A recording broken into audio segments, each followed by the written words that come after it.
네, 이제 추석 가시지 않고 오늘 수요 피로십 자리에 나오신 여러분들 주님의 이름으로 축복하고 환영합니다. 우리 앞뒤 좌우로 인사할까요? 하나님이 오늘 여기에 함께 하십니다. 네, 다들 가셔야 되는데 예배 드리려고 남으신 건 아니시죠? 맞나요? 네. 아무튼 오늘 예배 가운데 하나님께서 우리 가운데 큰 은혜 주실 줄로 믿습니다. 그래서 여러분 귀를 여셔서 하나님의 음성이 들려지기를 축복합니다. 팀 경기를 하는 스포츠 경기에서 이 슈퍼스타의 존재는 우리에게 굉장히 큰 힘이 되죠. 팀원들뿐만 아니라 경기를 보는 팬들에게도 팀의 핵심 선수의 존재만으로도 승리를 할 수 있을 거다라고 하는 그런 믿음을 우리에게 주기도 합니다. 며칠 전에 어제인가요? 어제 투르크메니스탄이랑 어제 월드컵 예선전 했는데요. 예를 들면 우리 대한민국 축구 대표팀 손흥민 선수가 경기에 나오느냐 안 나오느냐에 따라서 승리를 할 것 같은데 못 할 것 같은데 이런 게 조금 좌지우지가 되죠. 이 손흥민 선수가 있음으로 해서 상대팀에게는 두려움과 긴장감을 주는 것뿐만 아니라 우리에게는 이 선수의 존재가 있음으로 해서 왠지 모를 자신감이 생기게 된다라는 것이죠. 여러분, 슈퍼스타의 존재는 상대를 두려워하지 않게 하고 또 오히려 우리에게 기쁨과 즐거움을 줄 수 있다라는 사실입니다. 여러분, 하나님은 사랑과 은혜의 하나님이신 줄로 믿습니다. 아멘이신가요? 여러분, 하나님은 사랑과 은혜의 하나님이신 거 맞으시죠? 그런데 여러분, 우리가 사랑과 은혜의 하나님으로만 이렇게 생각하고 있으면 안 된다는 사실이에요. 하나님은 공의의 하나님이시고 또 정의의 하나님이시기도 하십니다. 여러분, 하나님은 심판을 말씀하시지만 하나님은 구원을 약속하시는 분이라는 사실이에요. 여러분, 우리가 하나님의 말씀을 대할 때도 늘 우리가 사랑과 은혜의 하나님에 집중하는 것이 아니라 그럼에도 불구하고 우리를 공의와 정의로 심판하실 하나님에 대해서 우리가 날마다 두려워하고 또 그분 앞에 경외함으로 나가야 된다는 사실입니다. 여러분, 오늘 스바냐서가 설교 들어보신 적 있으신가요? 이게 시리즈 설교를 하면 참 좋은데 오늘은 간단하게 3장 말씀만 보도록 할 건데요. 여러분, 이 스바냐서의 주제는 여호와의 날이라고 합니다. 여호와의 날. 스바냐서의 3분의 2 이상을 하나님의 심판에 대해서 말씀하고 있어요. 1장에서는 하나님의 심판 날은 이미 정해졌고 그 날은 온 땅이 하나님의 심판의 대상이 될 거라고 말씀하고 있습니다. 경고하고 있습니다. 그러나 2절 말씀 2장으로 넘어가면 하나님께서 이 심판의 날에 구원의 은혜를 약속하시는 것을 우리가 볼 수가 있어요. 우상 숭배로 인해서 하나님을 사모하지 않고 하나님을 두려워하지 않는 그런 사람들이 하나님의 심판의 날에 임하기 전에, 하나님의 심판이 임하기 전에 함께 모여 회개를 부르짖는 그런 사람들에게 하나님께서 숨김을 얻게 하겠다, 구원을 주시겠다. 이것이 스바냐서 2장의 말씀이에요. 그리고 스바냐서 3장을 오면 그 숨김을 얻은 자들, 하나님의 은혜로 말미암아 구원을 받은 사람들은 하나님이 이 세상에 남기실 텐데 그 남긴 자들이 해야 될 일은 무엇이냐? 바로 여호와의 이름을 의지하는 거예요. 이 남김을 얻은 자들이 하나님의 이름을 의지하면 하나님이 뭐라고 말씀하시냐? 그 여호와의 이름을 의지하는 자는 여호와의 보호를 받기에 그들을 두렵게 할 자가 아무도 없을 것이다. 이렇게 말씀하고 있습니다. 사랑하는 여러분, 여러분 모두는 하나님의 은혜를 입으신 자들이십니까? 맞아요? 하나님의 은혜를 입으신 자들이십니까? 하나님의 구원을 이미 받으신 줄로 믿습니다. 여러분, 이 약한 세대 가운데 하나님께서 여러분들을 은혜로 또 교회로 여러분 이 세대 가운데 남기셨다라는 거예요. 여러분들이 교회의 소망이고 여러분들이 세상의 소망인 줄로 믿습니다.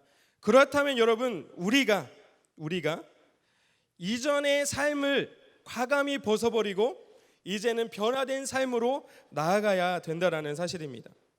에베소서 4장 22절부터 24절의 말씀에 보니까 너희는 유혹의 욕심을 따라 썩어져가는 구습을 따르는 옛사람을 벗어버리고 오직 너희의 심령이 새롭게 되어 하나님을 따라 의와 진리의 거룩함으로 지으심을 받은 새 사람을 입으라. 이렇게 말씀하고 있어요. 또 로마서 12장 2절의 말씀에는 너희는 이 세대를 본받지 말고 오직 마음을 새롭게 함으로 변화를 받아 하나님의 선하시고 기뻐하시고 온전하신 뜻이 무엇인지 분별하도록 하라. 이렇게 말씀하고 있어요. 여러분, 하나님의 은혜를 받은 자들이라고 한다면요, 하나님의 뜻을 증명해내는 사람이어야 돼요. 오늘 여기 분별하다라는 이 단어를 쓰고 있는데 이 의미에는 증명하다, 입증하다라는 의미가 있습니다. 여러분, 변화는 내가 하는 것이 아니라 변화는 하나님이 우리에게 주시는 거예요. 여러분, 변화는 우리가 하는 것이 아니라 받는 것입니다. 그래서 오늘 로마서 12장 2절 말씀에도 얘기하는 것 같이 변화를 받으라 이렇게 말씀하고 있어요. 여러분, 저는 오늘 말씀을 통해서 하나님의 은혜로 구원을 받는 내가 순김을 얻어 이 땅 가운데 교회로 남겨두신 우리가 우리의 인생이 어떻게 하나님께서 변화시키는가 말씀의 은혜를 좀 나누려고 합니다. 첫 번째, 구원을 받은 백성들은 어떻게 우리가 하나님께서 우리를 변화시키는가? 첫 번째로 기쁨과 즐거움의 삶으로 변화시켜 주신다라는 겁니다. 이번에 스바냐 1장부터 3장 8절까지는 하나님의 심판에 대한 말씀이었어요. 각종 우상 숭배와 또 교만하고 회개하지 않는 이스라엘로부터 온 땅에 이르는 하나님의 심판에 대해서 말씀하고 있습니다. 그러나 하나님은 그 가운데서 하나님의 백성들을 구원하길 원하셔. 하나님은 하나님의 백성들을 직접 깨끗하게 하시겠다라고 말씀하시는데 오늘 9절 말씀을 잠깐 보도록 하겠습니다. 9절 말씀 다 같이 읽어보겠습니다. 시작.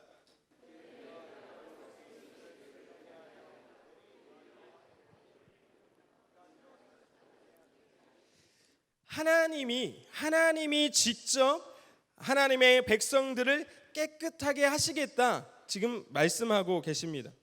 그리고 그들을 이 세상 가운데 남겨두셔서 하나님의 살아계심을 보게 하겠다라고 약속하시는데 12절부터 13절에 있는 말씀 잠깐 읽어볼까요? 시작. 내가 공고하고 가난한 백성을 내 가운데에 남겨두리니 그들이 여호와의 이름을 의탁하여 보호를 받을지라 그들을 두렵게 할 자가 없으리라. 여러분, 이제 우리는 더 이상 심판의 대상이 아니라는 사실입니다. 아멘이세요? 여러분, 하나님께서 심판을 이야기하실 때는 이 스바냐서 1장 2절부터 3절까지에 있는 말씀을 읽다 보면 어떤 것을 연상시키느냐? 바로 창세기에 있는 노아의 사건을 연상케 해요. 떠오르게 해요. 하나님의 피조물을 완전히 멸절하겠다 이렇게 말씀하신단 말이에요. 그런데 더 이상 우리가 심판의 대상이 아니라 하나님의 은혜로 말미암아 숨김을 얻어 구원받는 백성이 되었다라는 사실이에요. 여러분, 이제는 우리는 하나님의 은혜를 받고 구원받은 구원의 백성이 된 줄로 믿습니다. 여러분, 이 땅 가운데 하나님께서 우리를 소망으로 남겨두셨어요. 소망으로. 우리의 구원의 이름이 되시는 예수 그리스도의 이름을 의지하면 이제 우리는 두려울 것이 없는 줄로 믿습니다. 이제 우리는 두려울 것이 없어요. 그래서 오늘 스바냐 선지자가 오늘 14절 말씀을 통해서 우리에게 전심으로 기뻐하며 즐거워하라고 말씀하고 있는데요. 14절 말씀 같이 읽겠습니다. 시작. 이스라엘아 기쁘게 부를지어다. 예루살렘 따라 전심으로 기뻐하며 즐거워할지어다. 여러분, 3장 1절로 가면 어떤 말씀이 있냐면 이 예루살렘을 향해서 하나님께서 패역하였다, 더럽다, 포악하다 이렇게 말씀하세요. 여러분, 여기서 얘기하는 예루살렘은 누구예요? 하나님의 택한 백성들이죠. 하나님의 택한 백성들 향해서 하나님께서 패역하였다, 더럽다, 포악하다 지금 이렇게 말씀하신다면 3장 1절에 저는 이 3장을 읽으면서 두려운 마음이 생겼어요. 예루살렘을 향한 하나님의 이 진노의 말씀이 지금 우리 현대 교회를 향한 하나님의 말씀 아닌가 저는 그렇게 생각합니다. 하나님을 찾지도 않고 하나님을 구하지도 않고 하나님을 따르지도 않는 그 백성들을 향해서 하나님은 포악하다, 더럽다, 패역하였다 이렇게 말씀하고 계세요. 조금까지만 해도 모두가 하나님의 심판의 대상이었어요. 심판을 면치 못할 것 같았던 그 성읍들이 전심으로 기뻐하고 즐거워할 수 있는 이유가 무엇인가? 오늘 15절의 말씀에 나타나 있습니다. 오늘 15절 말씀 보겠습니다. 시작. 여호와가 내 형벌을 제거하였고 내 원수를 쫓아냈으며, 새 번역에서는 이렇게 이야기합니다. 주님께서 징벌을 그치셨다. 너의 원수를 쫓아내셨다. 여러분, 조금까지만 해도 우리에게 진노의 심판의 말씀을 하시는 하나님이셨는데 이제는 그 진노를 그치셨다라는 거예요. 그리고 우리를 공격하는 대적들로부터 우리를 보호하시고 그 대적들을 물리치시겠다 말씀하시고 있는 겁니다. 여러분, 구원은 하나님의 절대적 주권에 있습니다. 그렇죠? 구원은 하나님의 절대적 주권이에요. 여러분, 하나님은 그 심판날에 우리의 유일한 판사가 되십니다. 그 판사 되신 그분께서 우리에게 깨끗하다 말씀하시고 그분이 우리가 받아야 할 마땅한 벌을 그치겠다 오늘 말씀하고 있는 거예요. 그런데 에베소서 2장에는 그런 말씀이 있죠. 이것이 우리의 행위로 난 것이 아니라 하나님의 은혜로 말미암아 하나님께서 구원을 우리에게 선물로 주시겠다 이렇게 말씀하세요. 그렇기 때문에 여러분, 우리가 어떻게 구원받을 수 있느냐, 그것은 전적으로 하나님의 은혜에 달린 겁니다. 하나님이 주실 것이냐 안 주시냐 이거에 달린 거예요. 여러분, 로마서 8장 3절에는 이렇게 기록되어 있습니다. 육신으로 말미암아 율법이 미약해져서 해낼 수 없었던 그 일을 하나님께서 해결하셨습니다. 곧 하나님께서는 자기의 아들을 죄된 육신을 지닌 모습으로 보내셔서 죄를 없애시려고 그 육신에다 죄의 선고를 내리셨습니다. 또 이사야서 53장 5절부터 6절까지는 우리가 너무나도 잘 아는 말씀이에요. 그가 찔림은 우리의 허물 때문이요 그가 상함은 우리의 죄악 때문이라. 그가 징계를 받음으로 우리는 평안을 누리고 그가 채찍에 맞음으로 우리는 나음을 받았도다. 여러분, 하나님께서 우리를 향한 형벌을 제거하시고 또 우리 가운데 우리를 대적하는 모든 어둠의 세력들을 물리치셨다 이렇게 성경은 우리에게 말씀하고 있습니다.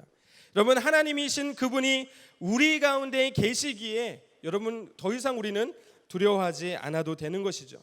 여러분, 죄에 대하여도 이제 두려워하지 않아도 됩니다. 그리고 대적마귀가 우리를 공격할 때에도 여러분 우리는 두려워하지 않아도 됩니다. 여러분, 온 만물의 주인 되신 하나님이, 온 만물의 통치자가 되시는 그 하나님이 나의 왕이시고 그분이 내 가운데 계시기 때문에 그렇습니다. 오늘 15절 하반절 말씀 잠깐 보겠습니다. 15절 하반절이에요.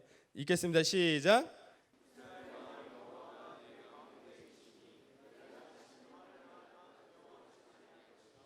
아멘. 여러분, 이스라엘 왕 여호와가 누구 가운데 계신데요? 내 가운데 계시니. 아멘. 여러분, 여호와, 이스라엘의 하나님 여호와가 내 가운데 계시니 두려워하지 말라. 사랑하는 여러분, 우리들 가운데 이미 변화가 시작된 줄로 믿습니다. 여러분, 우리는 구원받을 수 없는 백성들이었는데 하나님의 은혜로 이미 하나님의 자녀가 된 것이 여러분 우리의 변화의 시작이에요. 여러분, 죽은 자와 같았던 여러분들을 하나님께서 구원해 주셨어요. 그래서 16절에 보니까 그날에 사람이 예루살렘에 이르기를 두려워하지 말라, 시온아 내 손을 늘어뜨리지 말라. 여러분, 성경에서 손은 능력을 상징하죠. 능력을 상징합니다. 손을 늘어뜨린다는 것은 무엇이죠? 힘을 잃었다라는 거예요. 여러분, 죽은 자와 같다라는 것입니다. 여러분, 그날을 두려워하지 말라고 오늘 성경은 우리에게 말씀하고 있습니다. 만약 여러분들의 행위로 구원을 받는다고 한다면은 여러분, 자격을 가진 사람들이 여기에 몇 명이나 있겠습니까? 그렇지만 하나님은 은혜로 구원을 베푸실 전능하신 하나님이시기 때문에 여러분, 우리가 하나님의 은혜로 말미암아 하나님의 백성이 되었다는 사실을 기억하시는 여러분들 되시기를 주님의 이름으로 축복합니다. 그래서 에베소서 2장 8절부터 9절에 너희는 그 은혜에 의하여 믿음으로 말미암아 구원을 받았으니 이것은 너희에게서 난 것이 아니요 하나님의 선물이라. 행위에서 난 것이 아니니 이는 누구든지 자랑하지 못하게 함이라. 여러분, 하나님이 우리 가운데 계십니다. 여러분, 하나님이 우리 가운데 계십니다. 그리고 내 안에 계십니다. 여러분, 주님으로 인해 구원받아 새로운 인생으로 변화되었음을 전심으로 기뻐하며 즐거워하는 저와 여러분들 되시기를 주님의 이름으로 축복합니다. 하나님이 우리를 어떠한 또 변화된 삶으로 이끄시냐? 바로 칭찬과 명성을 얻는 삶으로 우리를 변화시켜 주신다라는 거예요. 여러분, 현 시대를 살아가는 우리에게 이 시대의 풍조를 따르지 않고 하나님이 기뻐하시는 삶을 살아간다라는 것은 매우 어려운 일일 수 있어요. 그렇죠? 이 세상의 유행을 따르지 않고 이 세상의 흐름을 따르지 않고 살아간다라는 것이 우리에게 매우 어려운 일일 수 있습니다. 여러분, 현 시대에서 예수를 믿는다라는 것이 어쩌면 아싸가 되는 일이에요. 그렇죠? 그냥 아싸도 아니고 핵 아싸가 될 수 있는 그런 일이 될 수 있단 말이에요. 예수를 믿는다라는 것이.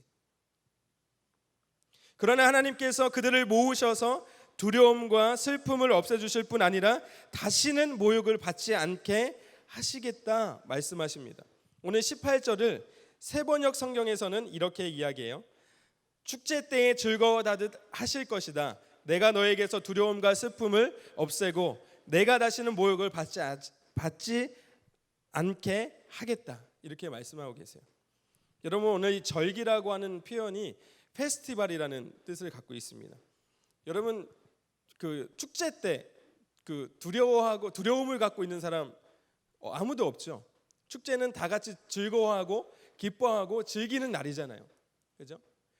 여러분, 스바냐 선지자가 이 여호와의 날, 하나님의 심판의 날이 임하는 그때는 하나님의 그 청함을 받은 사람들은 이 축제 안에 들어와 더 이상 두려워할 것도 무서워할 것도 없다라는 말이에요. 그저 하나님의 은혜로 청함을 받은, 숨김을 얻은 구원받은 백성들은 이 기쁨과 즐거움의 날이 될 거라고 말씀하고 있는 것입니다. 여러분, 하나님의 나라가 이 땅 가운데 임하는 그날, 여러분, 세상에서 예수의 이름으로 말미암아 조롱과 모욕을 당하던 근심하던 자들을 모일 것이라고 오늘 말씀해요. 그리고 그것에서 그치지 않고 그때에 여호와의 심판의 날에 우리를 괴롭게 하는 자들을 벌하고 믿음의 사람들 그리고 구원받은 백성들 가운데 칭찬과 명성을 얻게 하겠다 말씀하고 있습니다. 여러분, 칭찬이라고 하는 단어를 보니까 프레이즈라고 써요. 찬양, 하나님이 받으시는 그 찬양을 그날에는 우리에게 주시겠다 말씀하십니다. 여러분, 칭찬과 명성을 얻는 일은 우리가 살아가는 모든 순간 누구나가 얻고 싶어 하는 거죠. 누구나가 다 칭찬받기 원하고 누구나가 명예를 얻기 원하고 명성을 얻기 원합니다. 그건 누구나가 다 갖는 거예요. 그러나 여러분, 최후의 날 사람들로부터 받는 명성과 칭찬이 아무런 의미가 없게 되는 것이죠. 갈라디아서 1장 10절 말씀에는 사도 바울이 이렇게 말합니다. 이제 내가 사람에게 좋게 하랴 하나님께 좋게 하랴 사람들에게 기쁨을 구하랴 내가 지금까지 사람들의 기쁨을 구하였다면 그리스도의 종이 아니니라. 사랑하는 여러분, 여러분들이 살아가는 삶이 하나님이 기쁨이 되고 하나님의 영광이 되는 삶이 되시기를 주님의 이름으로 축복합니다. 그러면 하나님께서 여러분들을 높여주시고 하나님의 권위를 여러분들에게 주실 거예요. 그 최후의 심판의 날에. 빌립보서 2장 9절에는 또 이렇게 기록하죠. 이러므로 하나님이 그를 지극히 높여 모든 이름 위에 뛰어난 이름을 주사. 이러므로 어떻게 했길래 이러므로 하나님께서 예수 그리스도를 모든 이름 위에 뛰어난 이름을 주셨을까? 라고 보니까 빌립보서 2장 8절에 그 이유가 나와 있어요. 여러분, 사람의 모양으로 나타나사 자기를 낮추시고 죽기까지 복종하셨으니 곧 십자가에 죽으심이라. 여러분, 하나님 앞에서 자기를 낮추고 하나님의 말씀에 순종하는 삶을 하나님께서 높여주시겠다라는 거예요. 그리고 세상 가운데 칭찬과 명성을 우리에게 더불어서 주십니다. 여러분, 십자가의 길 많이들 이야기하시죠. 십자가의 길. 여러분, 도대체 십자가의 길은 어떤 길입니까? 십자가의 길. 네? 십자가의 길. 여러분 지금 고난당하고 고통당하는 그 순간들이 여러분들에게 십자가의 길이라고 혹시 고백할 수 있을지는 모르겠어요. 그러나 죄송하지만 여러분 십자가의 길은 단순히 내가 어렵고 고통의 시간을 지나는 것이 여러분 십자가의 길이 아니라는 사실이에요. 자기를 낮춘다. 자기를 낮춘다. 마태복음 16장 24절에는 이에 예수께서 제자들에게 이르시되 누구든지 나를 따라오려거든 자기를 부인하고 자기 십자가를 지고 나를 따를 것이다. 이렇게 말씀해요. 자기 십자가를 진다. 과연 십자가의 길은 무엇인가? 하나님 앞에서 예수님이 보여주셨던 자기를 낮추고 죽기까지 순종하신 그 십자가의 길은 무엇인가? 여러분 인간의 본능에 반대되는 그 길이 여러분 십자가의 길입니다. 우리가 누군가 이렇게 맞았어요. 여러분 어떻게 하실 거예요? 한 대 맞았어요. 어떻게 하실 거예요? 때려요. 몇 대 때리실 거예요? 한 대 맞았어요. 2대 때려요. 여러분 오른뺨 맞으면 어떻게 하실 거예요? 오른뺨 맞으면 오른뺨 왼뺨 더 때려야겠죠. 억울한 일 당하면 여러분 어떻게 하실 거예요? 복수해야죠. 그렇죠? 이게 여러분 인간의 본성입니다. 본성이에요. 이게 본능적인 거예요. 그런데 십자가의 길은 이 인간의 본능과 반대되는 것을 십자가의 길이라고 합니다. 왜 그런가 하는 예수님께서 우리에게 말씀하셨어요. 오른뺨 맞으면 어떻게 하래요? 왼뺨도 돌려대라. 여러분 고도 달라고 하면 어떻게 하래요? 속옷까지 줘라. 오리를 가자고 하면 십리를 가라.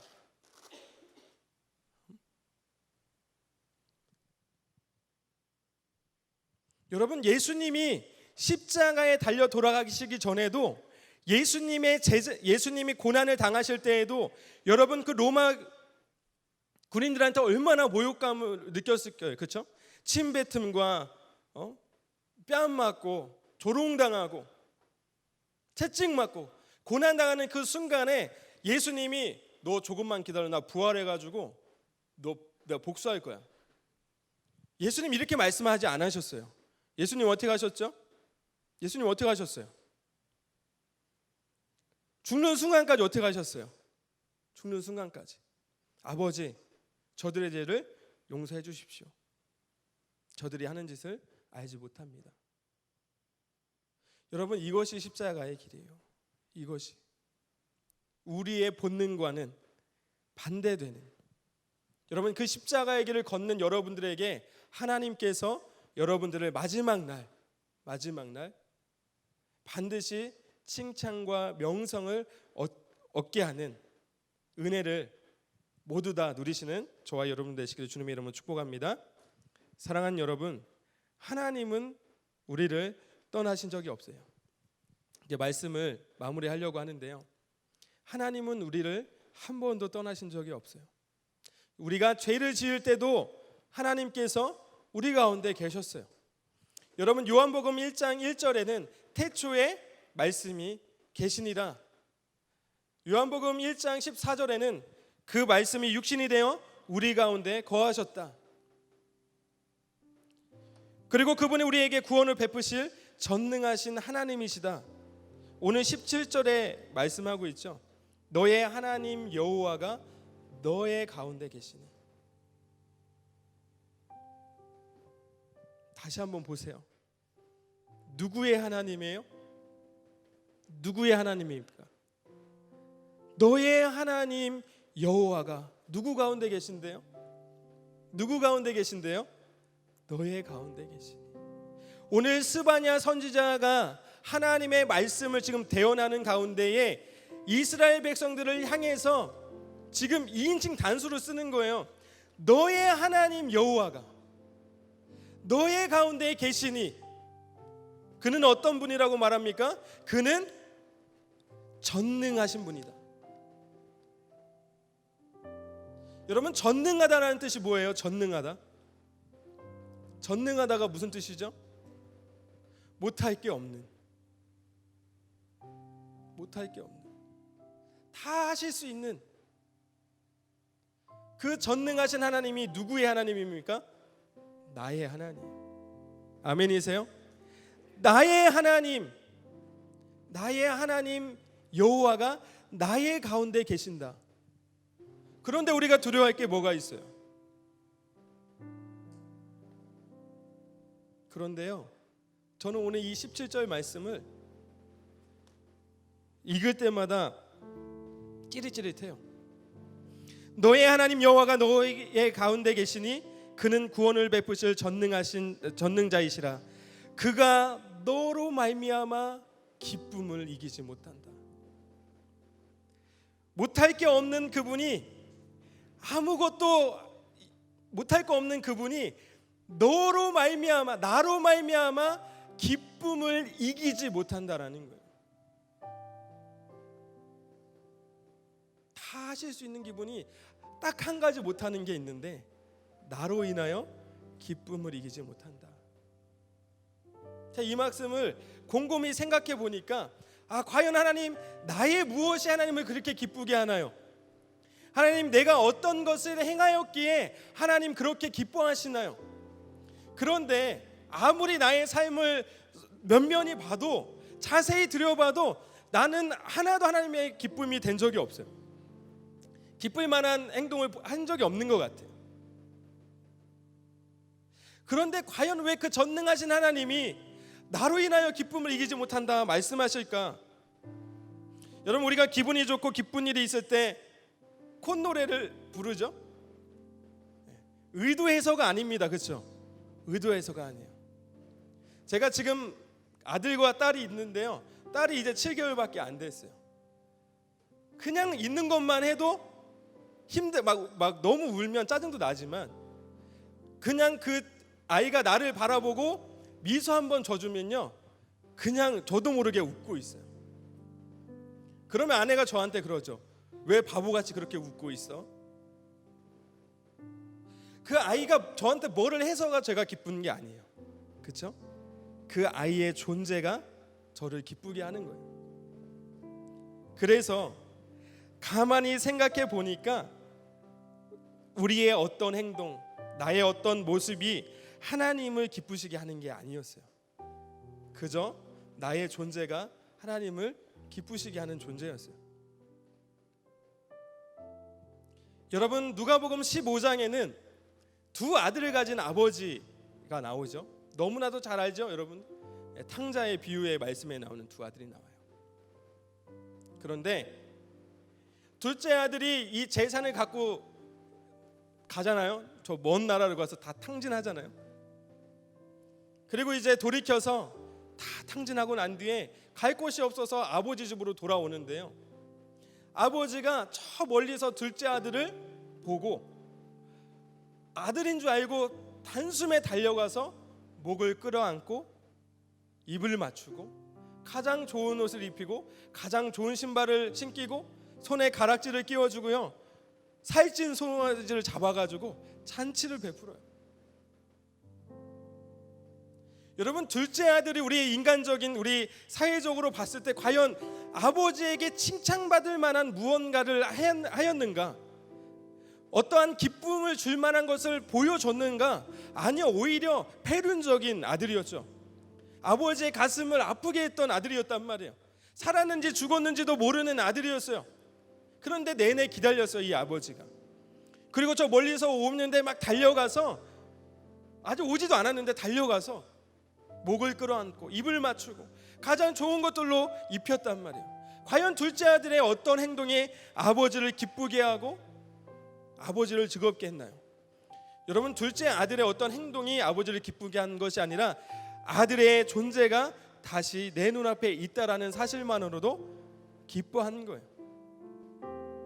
여러분, 하나님에게 여러분들은 그런 존재예요. 여러분, 하나님이 여러분들의 어떠함이 아니라 그냥 여러분들의 존재로 말미암아 그 기쁨을 이기지 못한다고 오늘 이 스바냐 선지자를 통해서 하나님이 지금 말씀하고 있어요. 여러분, 기쁘지 않으세요? 하나님이 나로 인하여 정말 기쁨을 이기지 못하라는 그것을 한번 상상해 보세요. 나는 날마다 넘어지고 절망하고 하나님 원망하고 하나님 없이도 잘 사는 인생 가운데 있지만, 비록 나는 그런 삶이지만 하나님이 그런 거와 상관없이 나로 인하여 기쁨을 이기지 못한다. 그리고 그분은 전능하신 분이시기에 오늘도 우리에게 은혜로 구원을 주신다라는 그 사실이 얼마나 감사해요. 사랑하는 여러분, 하나님이 우리를 그런 존재로 변화시켜 주셨어요. 변화시켜 주셨어요. 여러분들은 날마다 저는 죄인이죠. 그렇죠, 우리는 죄인이에요. 죄인. 그런데 하나님이 우리를 그런 존재로, 기쁨의 존재로, 즐거움의 존재로, 또 칭찬과 명성을 얻게 하는 존재로 우리를 변화시켜 주셨다라는 거예요. 이 얼마나 감사한 일이 아닌가요? 너무나도 감사한 일 아닌가요?